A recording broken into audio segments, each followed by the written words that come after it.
This is a National Geographic On Assignment Special Edition with Boyd Matson.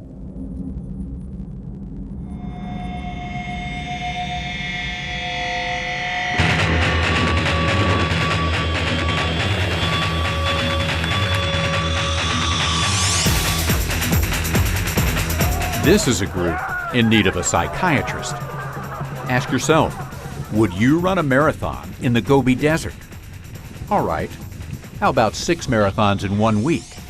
That's more than 155 miles on foot across some of the toughest terrain on the planet, while carrying all of your supplies on your back. Are they crazy? I'm probably not the best judge. I'm one of them.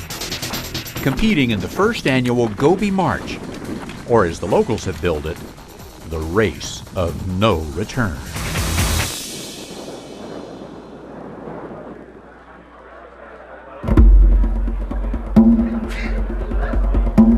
Breakfast at the Silk Road Hotel, Dongguan, China.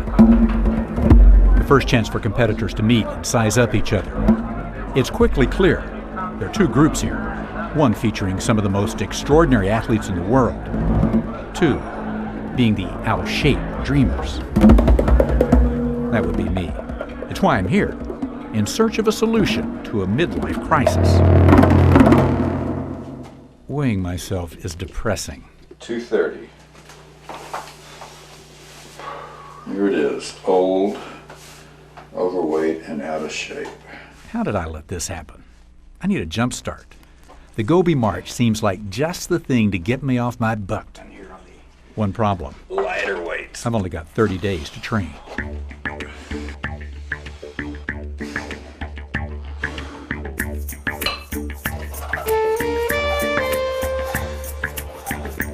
£5. All right. It's a start, but it's not nearly enough, especially when course architect Keith Noyes Good morning, everyone. gives his pre-race briefing. He sounds like a warning label on cigarettes. Caution, this race may be hazardous to your health. Some of it's going to be quite rough. You're going to get a few scratches. Wow! The biggest sand dunes I've ever seen. You will definitely be getting your feet wet. Keep going at a steady pace. Oh, man. The kilometers just go away. So seriously, you could all do this. Dongguan in north-central China is our meeting place. It'll also be the finish line. 180,000 people crowd this bustling city, an oasis in the middle of the Gobi Desert. It was once an ancient trading destination, a stop along the Silk Road. But as for what lies beyond the city limits, very little. The population in areas we'll be traveling through is less than 1 person per square mile. Those dunes didn't seem so big, and the sun didn't seem so hot when I was sitting in the comfort of my home thinking this was a good idea.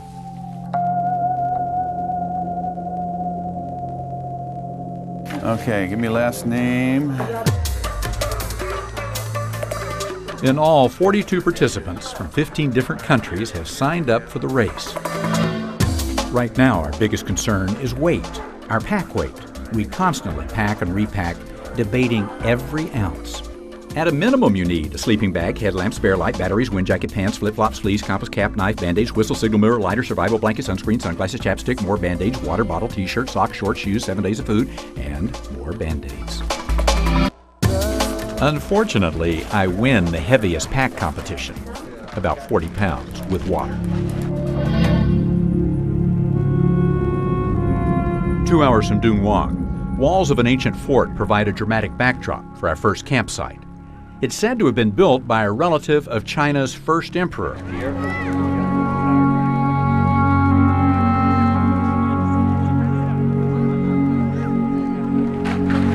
After all the times I've organized, I just realized I organized wrong. The field's experience runs the gamut. From first-time ultramarathoners like Irishmen Nick Wolf and Mark Pollock to veteran racer Rob Byrne.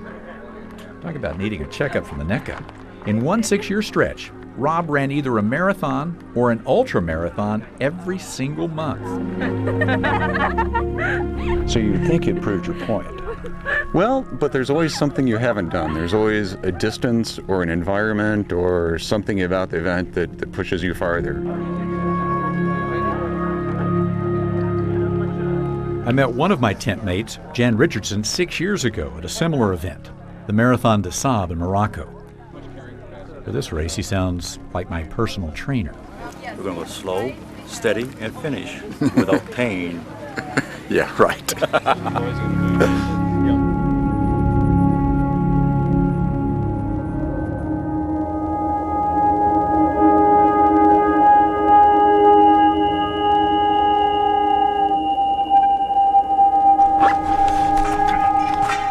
I think I'm like everybody else. I'm just anxious to get this started.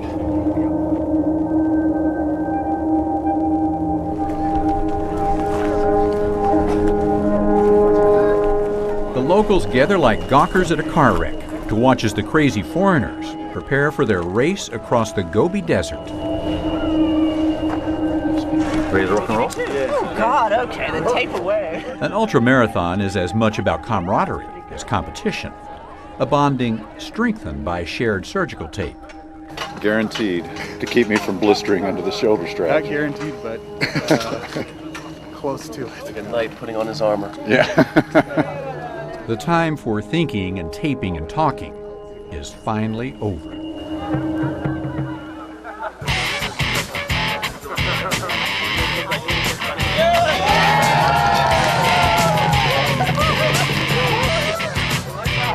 The people who live here, who best know the Gobi, prefer vehicles for crossing the desert.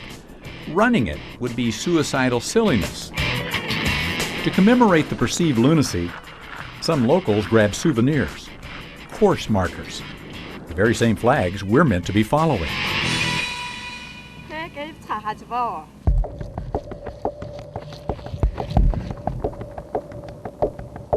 Runners soon divide into packs. My strategy is to team up with the slowest group. I set my sights on 71-year-old Laurie Brophy. Here is the man setting the pace.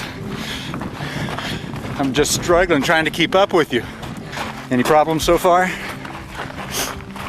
The pack is heavier than I hoped it would be. Any second thoughts yet? No, just to keep on going. The natural beauty is a welcome distraction. Anything hurting? Anything sore? No, my shoulder's a bit, but I'm trying to ignore it. I've got a lot of sand in my shoes, which I'm quite like to push out, but I just don't want to get left behind. While Choppy Carter and I commiserate at the tail end of the race, the leaders are arriving at checkpoint 1. Already there's a big time difference between the haves and the have-nots. That's those that have blisters and those that have not. 1 hour and a half in, and I've got my first little blister. Give me the juice, man. Give me the juice. The leaders treat the checkpoints like a NASCAR pit stop. Pull in, refuel, and race out. Thank you. Most of us, however, adhere to the rules of inertia, that a body at rest stays at rest, at least until we catch our breath. Do you think should we not change our socks? Oh, it's a short run, is it? Oh, okay. That comforts me. Are we last, or are there still people behind us? Almost last. Jan Richardson, my old partner from the Sahara Marathon, and I aren't trying to win, but neither do we want to be dead last. And soon, we aren't. The group ahead of us has been going nowhere fast, running in circles like the children of Israel lost in the wilderness. This is not good. All of these people are lost. What's the deal? We're trying to find the last marker. Up ahead at checkpoint 2, others have had the same problem. That's a difficult section to mark, but we thought we marked the bejesus out of it. The map is wrong. Yeah, it says west instead of east. It's not so much of a detour, it's just a distraction and waste of emotional energy. Lloyd, fancy meeting you. When I was leaving home to come to the Gobi, my wife said, "I hope you find whatever it is you're looking for." I'm sure it was something more important than the next marker. But right now, that's all I can focus on. We found a flag. There's hope. Most of us thought today would be kind of a warm-up, maybe 16 miles. But no. Endless nothingness.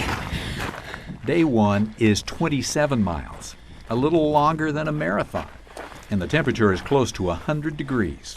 Here's a depressing sight. Just stretches on. Trail of torture. Think you're in a place that wouldn't support life, and then look what happens. An oasis. Ah, thank you. Thank you. Sachet.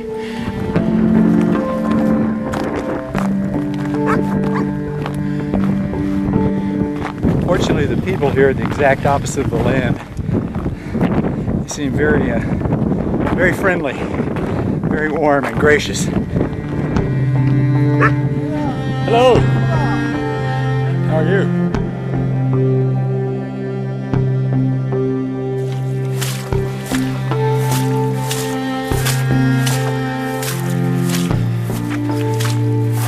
You gonna keep going? I really don't know. At 34 kilometers, or 21 miles, all eyes are on Laurie.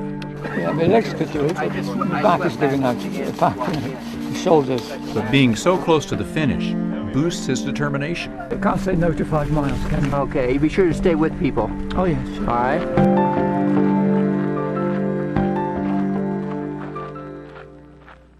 When we finally think we're in the home stretch, we're confronted by a small stream. But in our condition, it might as well be the Mississippi. With blisters already festering in our shoes, it's imperative to try to keep our feet as dry as possible. Getting advice from the locals.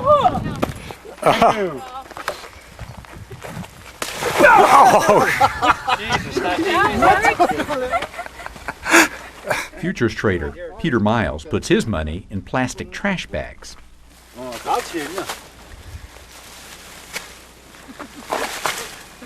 Oh dear. I think my way's the easiest way. I think yeah. Whoa!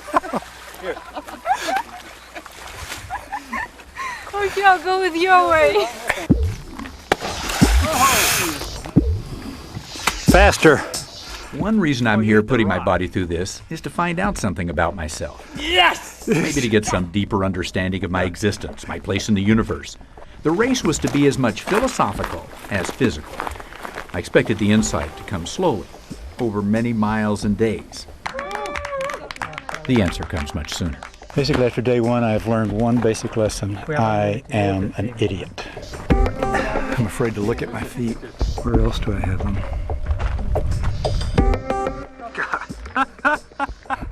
That was pretty gruesome. Laurie only seems to have gotten stronger at the end. Oh, I feel great. Can I catch a plane tomorrow? You did it! Well done. Somebody carry me. Oh, that hurts. It's not just my feet. I am exhausted, but apparently in better shape than some of the others. Come on, let's sit down. After only one day, some of us look like patients in an ER episode. It's hard to imagine this is just the beginning.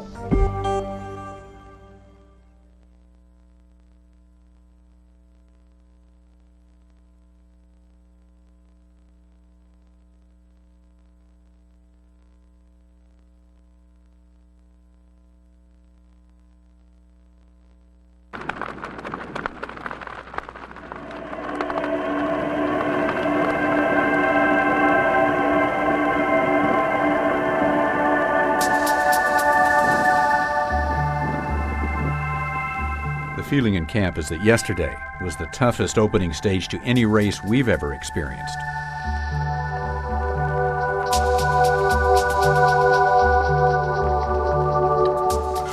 How is it? ate all that food, and now my pack seems like it's more full today. Here's the fun part, using these hands that are filthy to put in your contacts. This is great. We shouldn't complain.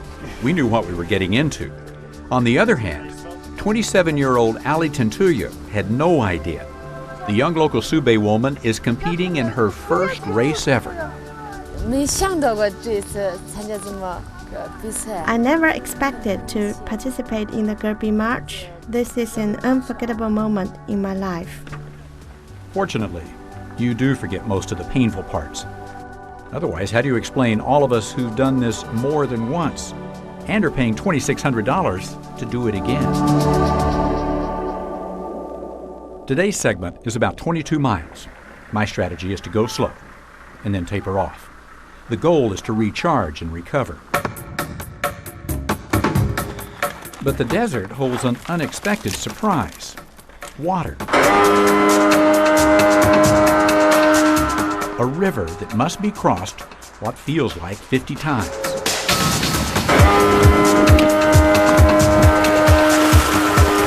In reality, we only crossed 10, but the impact on the feet is the same. The feet fit? Oh!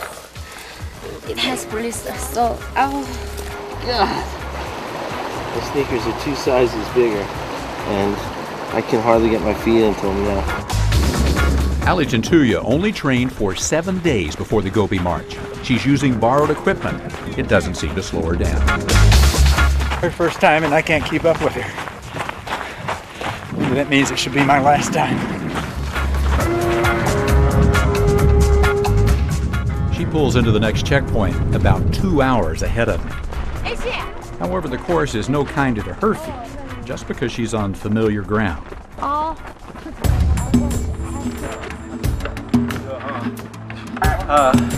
When does the fun part of this begin? Oh, sorry. Despite his desert rat outfit, John King assures me he is a licensed doctor. So I ask his opinion on blister prevention. The guy who comes through with no blisters is unaccountable. I mean, I don't know how to account for that.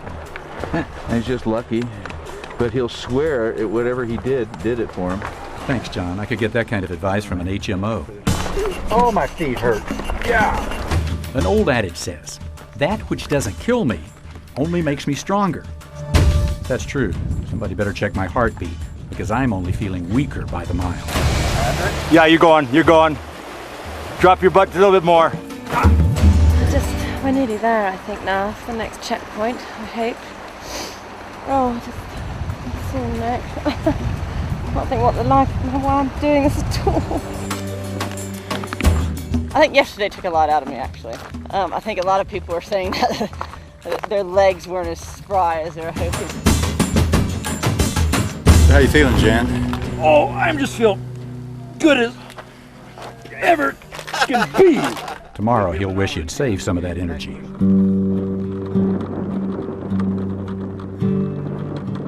Struggling up the day's final steep hill, I'm reminded with each gasping breath that only 30 days of training wasn't nearly enough.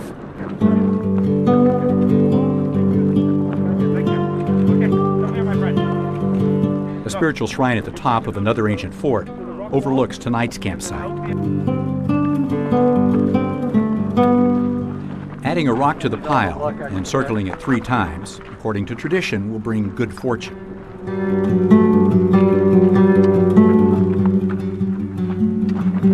need all the luck I can get. Almost there.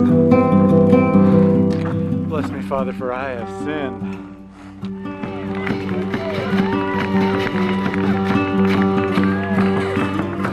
The people of Subay County cheer us on to the finish line.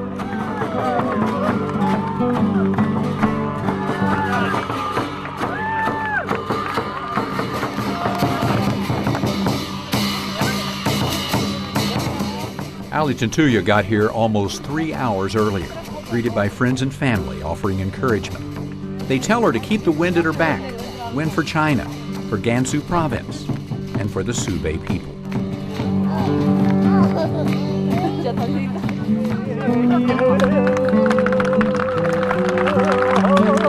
The Subay, who trace their lineage back to Genghis Khan's brother, treat us to an evening of Mongolian entertainment. I don't know if it's a reward for getting this far or a diversion to take our minds off what lies ahead.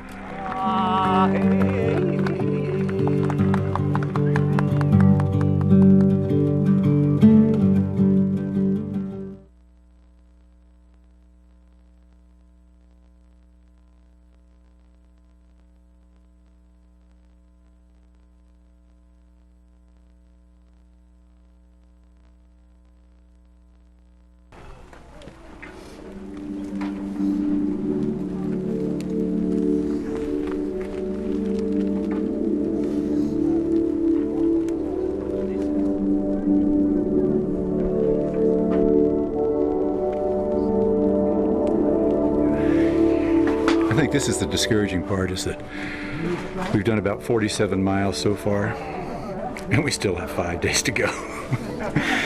You can't even rejoice in what you've done. This is tough. This is tough. After a while, you wonder why you want to subject yourself to this, but there's a certain drive. These guys are unique athletes. I pulled the tape off my back. I'm gonna recycle it for my toes. We're gonna run out of tape anyway. Might as well. We've started to refer to ourselves as players trapped in a real-life version of the movie Groundhog Day. Each morning, it's back to the same dirty clothes, the same blistered, swollen feet, pounding across the same relentless desert.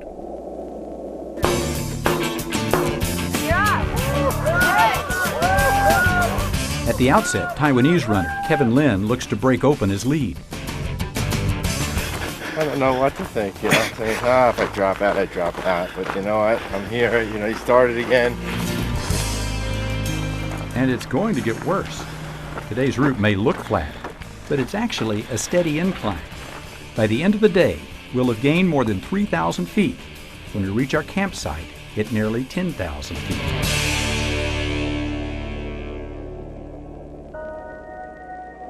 The checkpoints aren't just pit stops for the runners. They're also status reports for the organizers. And at checkpoint 2, nobody's heard from leader Kevin Lin.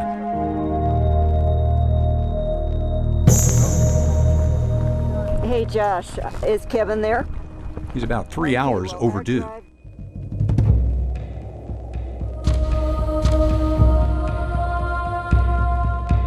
We keep calling home base, hoping that maybe he decided to bypass this, you know, going the wrong direction, but he's not there yet.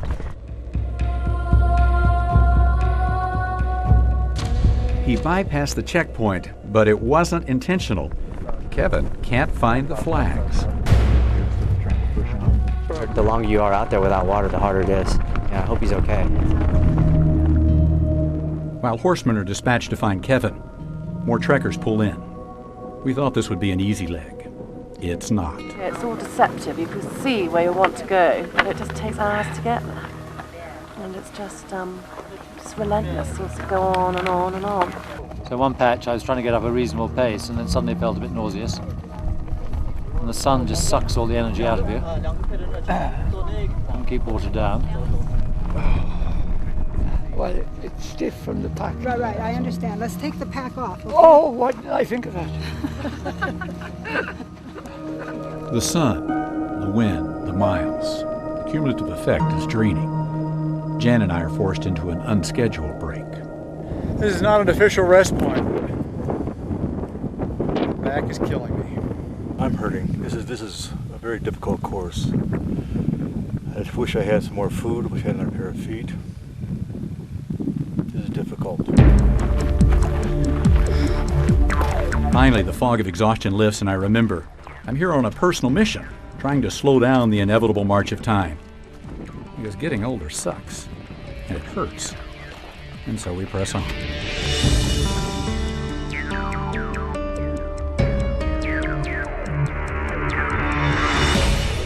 God, that was tough. Jan's not doing push-ups now. In fact, I'm not sure he'll even get up.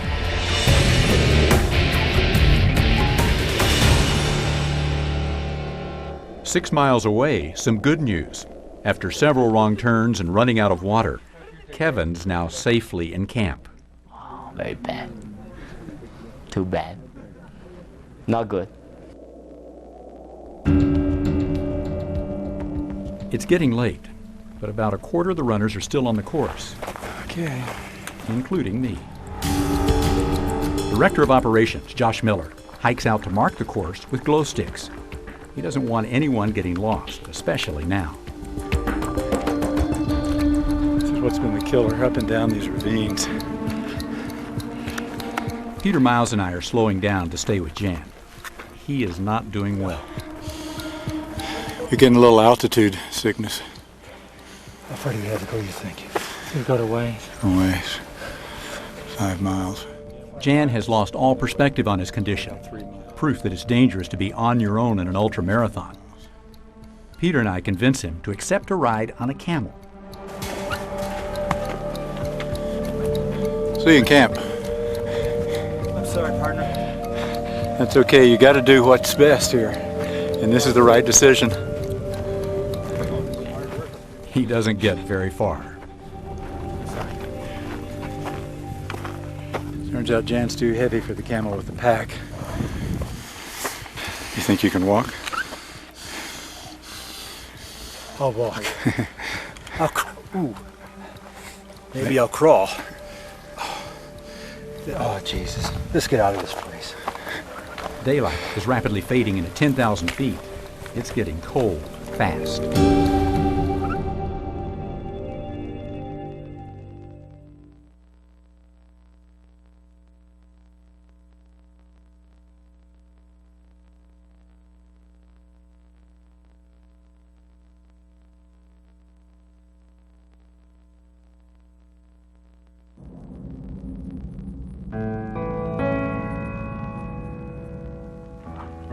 It's nearing the end of day 3 of the Gobi March, and not everyone has been accounted for. You almost there, Laurie. Around the corner's the banner. Okay. Goodbye, son. A relieved Josh finally has all the stragglers in sight.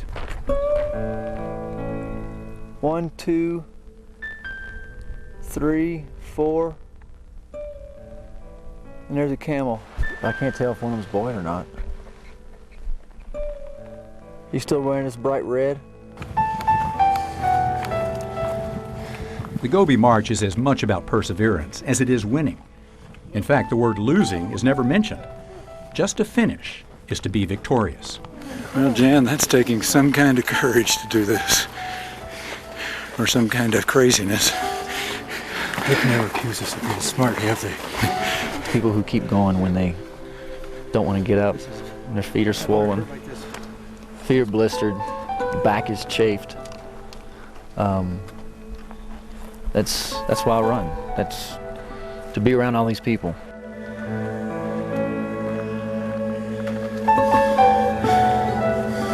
You want to just stop here? Sorry, please. Yeah, Jan. It's okay. Do you want to just stop? You sure? I confess, 2 hours ago, I didn't believe Jan would be walking across the finish line. But his determination is inspirational, albeit a touch irrational. Don't ever do this again. This is the last event. I'm getting too damn old for this crap. Especially trying to go fast. I just can't do anything. Good partners. Great partners. A small battle won. We are safely in our tents. But there's little comfort. Several are exhibiting symptoms of altitude sickness. And I think there's a lot of people questioning about what's tomorrow going to be like and how am I going to deal with that. A third of the field is questioning whether they should even attempt tomorrow's 27-mile stage that snakes over a 13,000-foot mountain pass.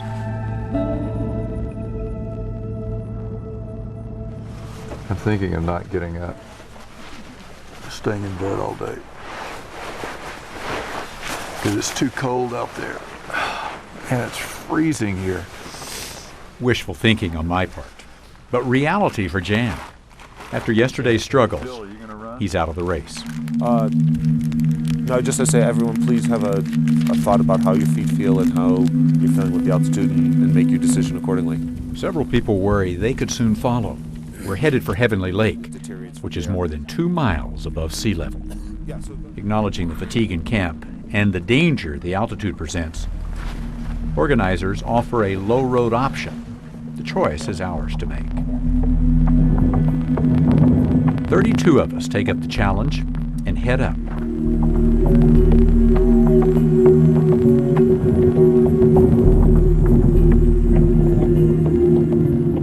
Irishmen Mark Pollock and Nick Wolf are among the small group who opt for the low road. While we all take some pride in having gotten this far, what these guys have achieved is incredible. Since birth, Mark suffered from poor eyesight, and 5 years ago, he went totally blind. Mark works as a motivational speaker. The Gobi March seemed like an ideal source of new material. He convinced Nick to join him. Sounded like a good idea. I've been cursing that decision every step of the way. Often tethered by a 3-foot cord, they move in tandem. Yeah. We even thought we'd be up at the front at one stage. I think we seriously thought we had a chance of being in the top 5 or 10. Today is finally their day. Traveling on the low road sure footing, they turn on the afterburners. All right, Nick. All right, Mark. Mark and Nick will be the first on this route to reach camp, and they'll easily beat the majority of us who choose the mountain ascent. Good luck, boys. Okay, we're here. Bye. Medical check here. For the first time, we have doctors recording vital signs at a checkpoint. Yeah, I feel good. Great. Any nausea? Headache? No, just my ankle is killing me. Just about the same, about 95. All right. Tough uphill slog, but you know, you just kind of grind it out. It's not that hard.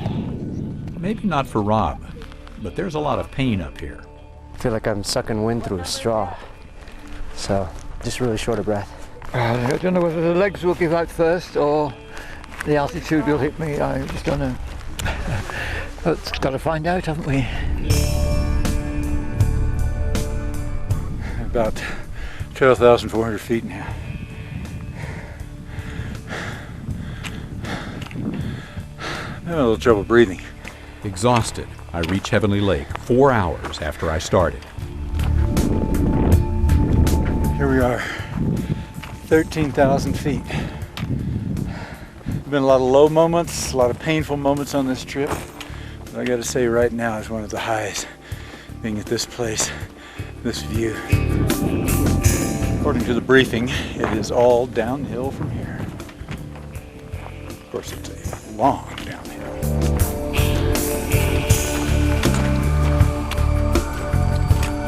To everyone's surprise, all who decided to take the high road successfully make it through. Crossing the finish line today is an amazing accomplishment. Not only extreme altitude, but a full marathon, just over 26 miles.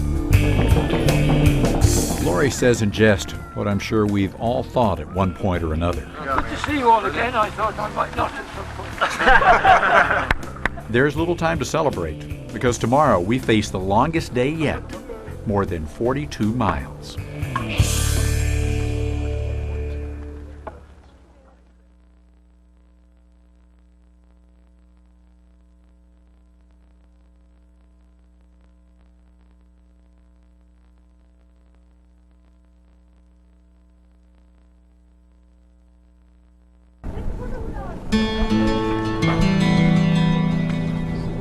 Today is gonna be tough. We're already beat up, and now we're facing the longest stretch yet, 42 miles. My race partner, Jan Richardson, a veteran of adventure races and ultramarathons, who dropped out yesterday, is unbelievably back for more torture today. But the Gobi March, he says, will be his last event. For him, a way of life is coming to a close. It hurts.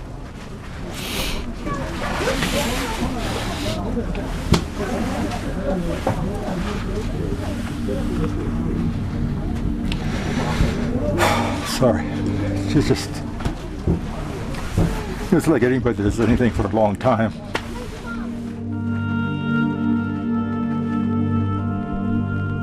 Several of us secretly worry we're in the same boat. Having seen the race as a way of proving what we could still do, we now fear we're discovering what we can no longer do. Tomorrow we got a day off, much needed rest and recuperation before the final stage of the race. And we'll need it, because this section will take us well into the night. I'd like to just get as far as I can and try and not sleep outside, because I really don't want this day to drag on. It's just a nightmare. When's the next checkpoint? This is not a race, it's a torture chamber.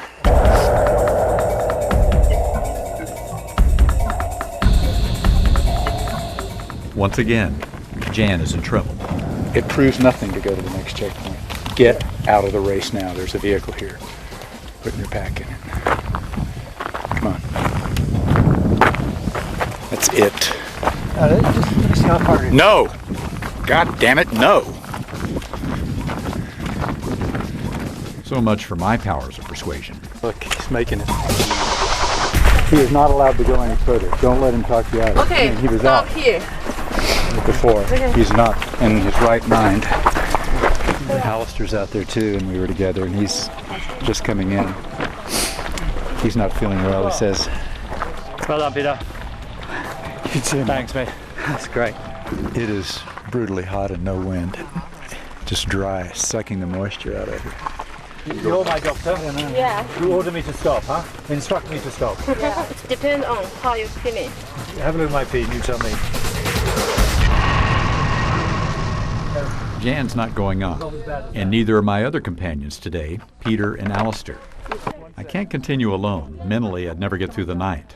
I've got to find somebody. Anybody to finish this stage with me. Anybody going on here? South African Andy Watkins Ball and his buddy Frankie Del Vecchio are also ready to go. We're still only halfway to the finish line, and nighttime is approaching fast.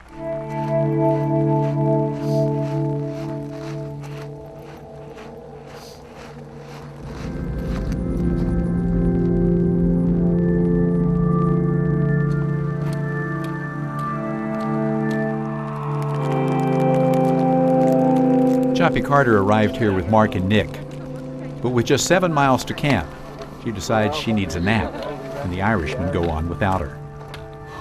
But I have to say, at the end of 6 days, I've had enough. Lost my sense of adventure completely today. I mean, in tears for most of it. An hour later, Andy, Frankie, and I pull in. That was tough. Choppy awakes and decides to walk with us to the finish. Oof. Ready to go. Oh, I should be glad to finish all this. I think I could use a good night's sleep. Before long, it's just me and Choppy. Our feet are so sore we can't keep up with the others.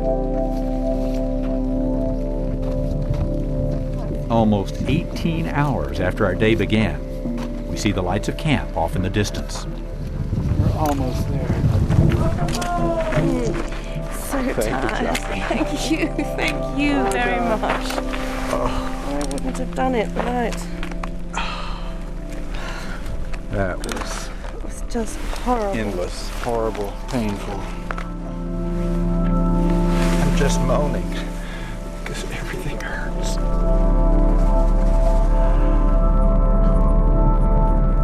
The next day, our bodies get time to heal, but mentally, this day is taxing.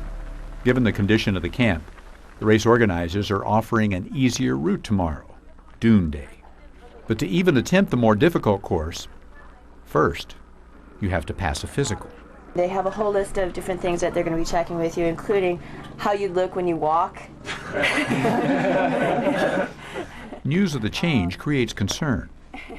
Some of the most accomplished adventure racers in the world are in this tent. Yet fear and uncertainty still punctuate the meeting. What's the water situation once you get in the dunes? How many water stops? Can we have compass bearings instead of GPS coordinates? Do you in the organization think that the dune thing is really safe for everybody who wants to do it?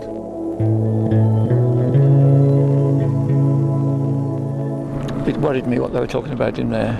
it brings a sort of healthy respect for the whole thing. It's a lot of hype.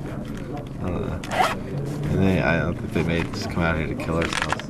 If we weren't given the option, everybody would be running that race tomorrow. American Charlie Engle holds almost an hour lead. For him, the decision is a no-brainer. The time penalty for avoiding the dunes would jeopardize victory. There's been a lot of pain and suffering up to this point, and I think everyone realizes that tomorrow is just going to be more of the same. Next, please. The doctors give me the okay to go. The decision is now mine alone.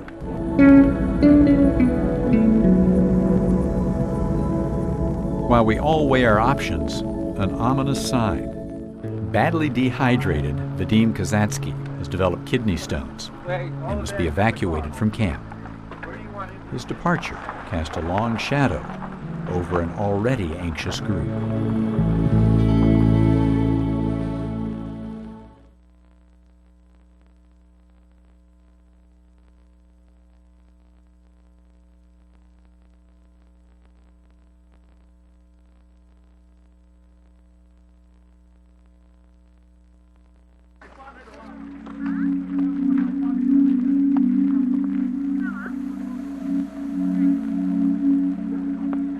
This is the last day of the Gobi March.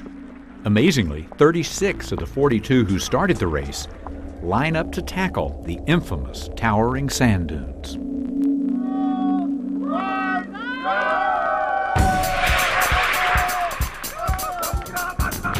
But first, before the sand, one more river canyon. Nearly 7 miles of rocks and water. Feet fresh from a dry day off want no part of going back to work. Lost a lot of skin on my feet. Lost my voice. I think all that's keeping me going is knowing this is the last day. It's the last and the shortest day, 17.5 miles. I should be on cruise control. Instead, the river section has me depressed. I'm in real trouble this morning. I just can't get into the race mentally. It's not that I hurt any worse, I just don't feel like doing it. So already I'm completely separated from the rest of the racers. The other runners seem energized, like horses headed for the barn. Adrenaline must have numbed them to the pain. The pace has quickened. Okay, let's go! I never dreamed that if I got this far, I'd have trouble finishing. Things that didn't hurt before hurt. Thinking if I had a point to prove, I've already proved it. But I haven't. To not finish would truly send me spiraling into a midlife crisis. The whole purpose of being here was to prove I could still take on an extreme challenge and complete it. While I'm throwing myself a little pity party, it's a bit more festive at the finish line, where the leaders are already arriving. Hold your little medal up. I'm as happy as hell. What a great experience.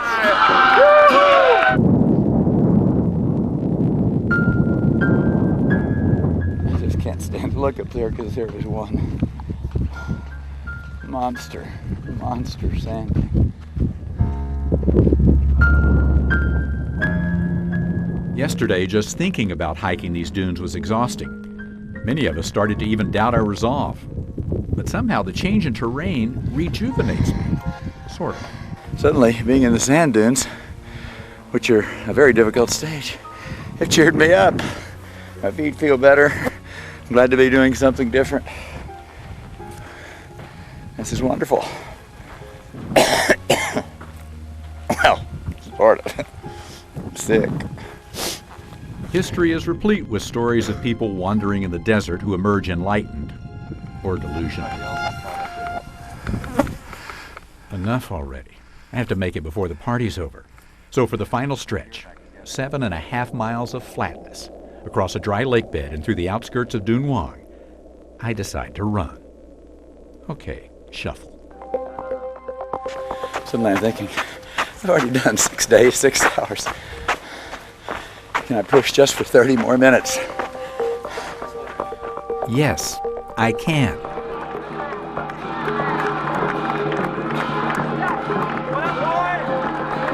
Charlie Engel finishes first, total time about 31 hours.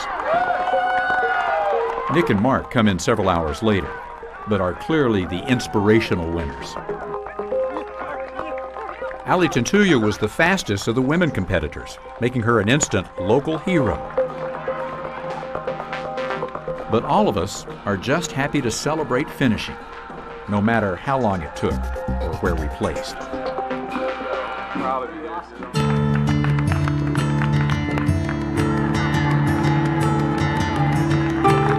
We had come to test ourselves, not against a clock or even against each other.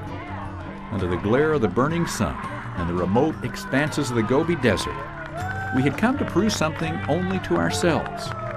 This was a test of willpower, an ability to endure hardship, to persevere.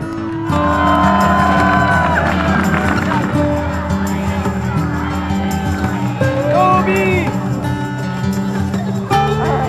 By the way, Jan, who was so sure this was his last multi-day race, has already signed up for a desert race in Chile this summer. He'll have a lot of familiar company. Half the Gobi field is also committed to Chile, including me. And this is what I've learned. I'm still an idiot.